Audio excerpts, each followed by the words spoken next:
item number 11 is going to be committee reports, and so we'll start out with Kelly with a quality committee meeting report. The hospital quality meeting committee met on Tuesday, January 12th, and went over, they're meeting quarterly now, so we have 3 months worth of new information. For unplanned readmissions within 30 days, there was one in September, and that patient was actually had been a readmission in August. This was their 3rd visit, and patient was again insisting on going home earlier than actually recommended. In October, there were 4. 3 of them have been reviewed by our physician peer reviewer. One was not related. Second stay was related but couldn't be avoided, and all care was appropriate on the 2nd and the 3rd. In November, there was 1 readmission, and that is waiting on our physician peer reviewer. There are no healthcare associated infections or invasive procedure related infections within the year of 2015. We had falls in the hospital, and this is all falls in the hospital, whether they're patients, inpatient, outpatient, or family members or visitors. There were 2 in September, 0 in October, and 4 in November. And of the 4 in November, 1 of those was a visitor. 2 of those in November did have some minor injuries, nothing major. Other injuries to patients, there were 0, and there were never or sentinel events. We went over the ED patient's acuity level for the last 3 months. For the whole year of 2015 and 2016, the acuity has pretty much stayed at an average of the 3 level, which is mid, which is about right. So the committee has decided that we will not report on that every quarter anymore since it's been so consistent.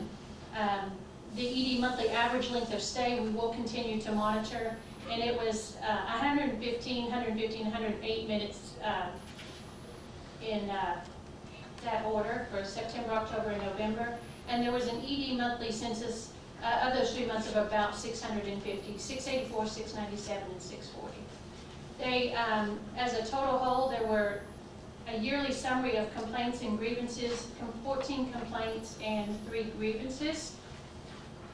And we also went over and discussed the Hcap Scores, which is your hospital consumer assessment of healthcare providers and systems. Our Hcap scores have done very well. They've risen. We have had the best score yet ever that I've seen of 89% on always received help when wanted. And so I was really proud of the nurses for doing that. We are still continue to be above the Texas and national average on all of the 10 items that they group on. And I think some of this we've discussed, some of the things that we've put into place in the last few months is bedside shift reporting, which enables the nurses to do shift report at the bedside. It involves the patient and the patient's family if they're around. The nurses are now making daily rounds with the physicians a lot of times, so if the physician's going in to see the patients, the nurses are going with them, so there's a consistency on the message that's given to the patient, and then the nurse is also up to date with the physician, what their care plan is. And we've also started an interdisciplinary team meeting every weekday. And what that is all ancillary people that are involved in the care of the patient, physical therapy, radiology, lab, cardiopulmonary, respiratory, and the nurses. The nurses will come in, case manager, social worker. Nurse will come into the break room for just a few minutes, give a brief synopsis of the patient. Everybody discusses anything that they need to discuss, and so everybody's on the same page. It's helped a lot with everybody being on the same page. A nurse is not having to stop and say to cardiopulmonary, this is our plan on this patient, and answer a question from the lab on the same thing that cardiopulmonary. So it's helped a lot with time management and to keep everybody on the same plan for the patient. And I think it's also helped on our Hcap scores. That's the report. All right. Any question about the quality committee?